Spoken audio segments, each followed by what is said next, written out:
या गोष्टीचा आपल्याला लॉटरी काढायला लागली या शाळांसाठी. हे मॉडेल आपल्याला मुंबईत न्यायचंय, पुण्यात न्यायचं, सगळीकडे न्यायचंय.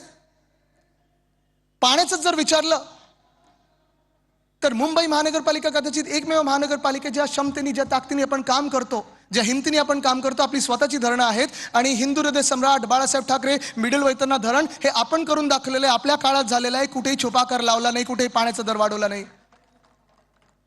डिसॅलिनेशनचा प्लांट आपण उभारत होतो, ह्या मिंदे सरकारने बंद केलाय.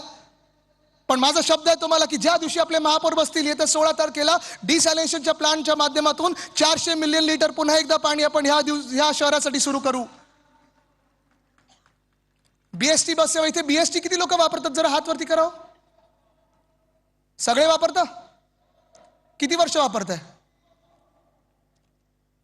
आपल्या काळात वापरत होतं का? किती भाडं होतं? 5 रुपये ना.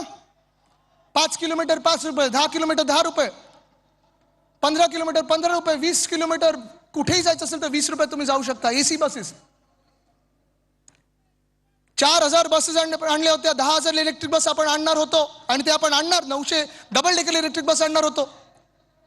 पण आता काय झालंय? भाडं परवडतंय का?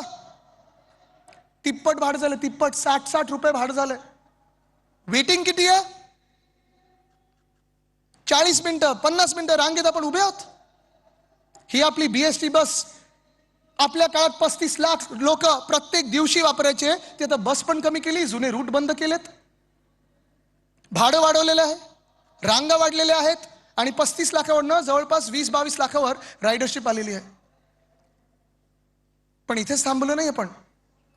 एसटीपीचं मला तुम्हाला आठवण करून द्यायचे. सीवेज ट्रीटमेंट प्लांट आपलं सरकार पडल्या पडल्या मोदी साहेब आले होते आणि त्यांनी भाषण केलं भूमिपूजन करताना की मैंने आपको तोहफा दिया 18,000 कोटी का. मी आज मुंबईकरांना सांगू इच्छितो की सीवेज ट्रीटमेंट प्लांट हे आपलं काम आहे. त्यांचं चांगलं योग्य होता की त्यांनी भूमिपूजन केलं, कारण त्यांनी गद्दारी करून आपलं सरकार पाडलं होतं. पण ते 18,000 कोटी पण हे दिल्लीकडून आले नव्हते, केंद्र सरकारकडून आले नव्हते, भाजपाकडून आले नव्हते. हे आपण शिवसेना म्हणून ज्या ठेवी बनवून ठेवल्या होत्या त्या ठेवींमधून आर्थिक नियोजन करून हे 18,000 कोटी ह्या एसटीपी साठी आपण आणले होते. प्रत्येक पैशाचा हिशोब दिलेला आहे. पण प्रत्येक पैशाचा, प्रत्येक नाण्याचा हिशोब दिलेला आहे. पण हे जसं आहे तसं गोरेगाव मुलुंड रिंग रोड आहे. सुनील प्रभू साहेब, तुम्हीच मला वाटतं आपण तेव्हा भूमिपूजन केलं. जिथे मी भूमिपूजन केलं तिथे काम सुरू झालं. मिंदेंचं सरकार आलं, कॉन्ट्रॅक्टर बदलला, एस्केलेशन केलं आणि प्रधानमंत्र्यांच्या हाती परत जिथे मी भूमिपूजन केलेलं तिथेच भूमिपूजन केलं.